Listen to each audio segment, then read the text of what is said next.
అందరికీ నమస్కారం. భక్తి శ్రవణం టీవీకి స్వాగతం. ఈ ప్రపంచంలో అందరూ మంచివాళ్ళే, కానీ మోసం చేసే సమయం రానంత వరకు. అర్థమైందనుకుంటా. బరువులు మోసేవాడి కంటే బాధ్యతలు మోసేవాడే గొప్పవాడు. అలాగే డబ్బు ఉన్నవాడి కంటే మర్యాద తెలిసిన వాడే గొప్పవాడు కాదంటారా? చదువు ద్వారా సంస్కారం నేర్చుకున్నవాడు, అలాగే అనుభవం ద్వారా గుణపాఠం నేర్చుకున్నవాడు జీవితంలో ఎప్పటికీ ఓడిపోడు. గుర్తుంచుకోండి. జీవితంలో ప్రతి ప్రశంసకి సమాధానం వినయం కావాలి. ఇక ప్రతి విమర్శకు సమాధానం విజయం కావాలి. అర్థమైందనుకుంటా. వ్యాధి లేని శరీరం, అలాగే వేదన లేని మనస్సు, ఇవే మనిషికి తరగని ఆస్తులు కాదంటారా?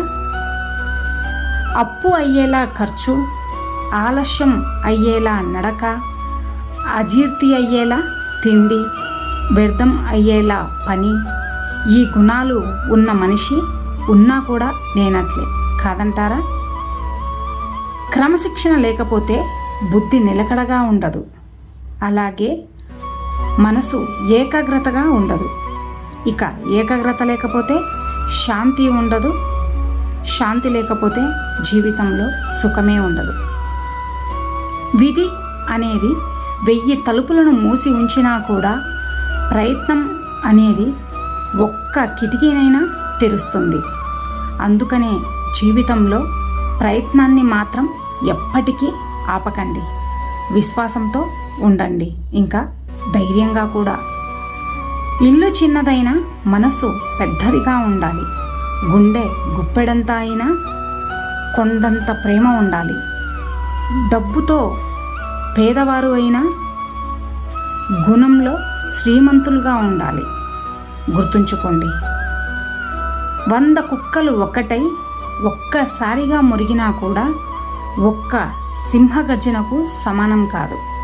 అలాగే ఎంతమంది గట్టిగా అరిచి ప్రచారం చేసినా ఒక నింద ఎప్పుడు నిజం కాదు.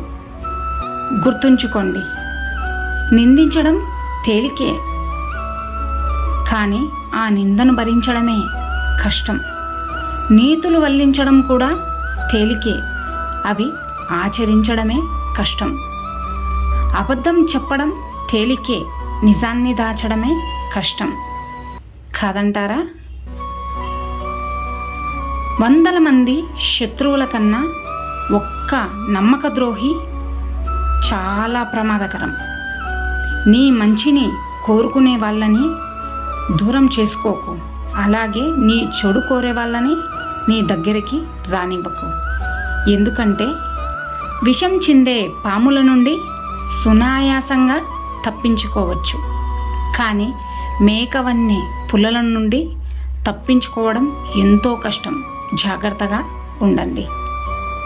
సుఖాలలో పట్టుకున్న చేతుల కంటే కష్టాలలో వదిలేసిన చేతులే ఎప్పటికీ గుర్తుండిపోతాయి. గుర్తుంచుకోండి. వినేటప్పుడు వినయంతో వినాలి, మాట్లాడేటప్పుడు మర్యాదతో మాట్లాడాలి, అడిగేటప్పుడు ఆప్యాయతతో అడగాలి, సమాధానం చెప్పేటప్పుడు సంస్కారంతో చెప్పాలి. అర్థమైందనుకుంటా. బ్రతిమిలాడితే దక్కకూడదు ప్రేమ, బిచ్చం అడుక్కోకూడదు అభిమానం, అడిగి పొందకూడదు బాధ్యత, అర్థమయ్యేలా నచ్చ చెప్పకూడదు భావాలు. అన్నీ తెలిసినట్లు మాటకు మాట మాట్లాడేవాడు మేధావి కాదు. ఏమీ తెలియనట్లు మౌనంగా నిలబడి వినేవాడు మూర్ఖుడు కాదు. గుర్తుంచుకోండి. పడిపోతే అవమానంగా భావించకు, ఎందుకంటే అప్పుడే కదా తెలిసేది చెయ్యిచ్చి పైకి తీసుకునేది ఎవరో, చెయ్యి చూపించి హేళన చేసేది ఎవరో అని. వ్యక్తిత్వం లేని వారి మాట మానవత్వం లేని వారి ప్రేమ, స్థిరత్వం లేని వారి సలహాలు నమ్మితే జీవితంలో విషాదమే మిగులుతుంది. గుర్తుంచుకోండి, బాధ్యత లేని బంధం, నిజాయితీ లేని ప్రేమ, యోగ్యత లేని స్నేహం, నమ్మకం లేని జీవితం ఎప్పటికీ శాశ్వతం కావు. అది ఎప్పుడైనా విడిపోవచ్చు. జాగ్రత్తగా ఉండండి. నీ బాధల్లో భాగం పంచుకోలేని మిత్రుడు నీ విజయంలో భాగంగా మారతాడని ఎప్పుడూ అనుకోకు. అర్థమైందనుకుంటా. ఎంత అరగదీసినా గంధపు చెక్క పరిమళాన్ని కోల్పోదు. అలాగే ఎన్ని కష్టాలు ఎదురైనా ధీరుడు ఆత్మవిశ్వాసాన్ని కోల్పోడు. కాళ్ళు తడవకుండా సముద్రాన్ని దాటిన మేధావి కూడా కళ్ళు తడవకుండా జీవితాన్ని దాటలేదు. ప్రశ్నించనిదే సమాధానం దొరకదు. ప్రయత్నించనిదే అనుకున్నది దక్కదు. అలాగే అడుగు వెయ్యనిదే కాలం నిన్ను కదలనివ్వదు.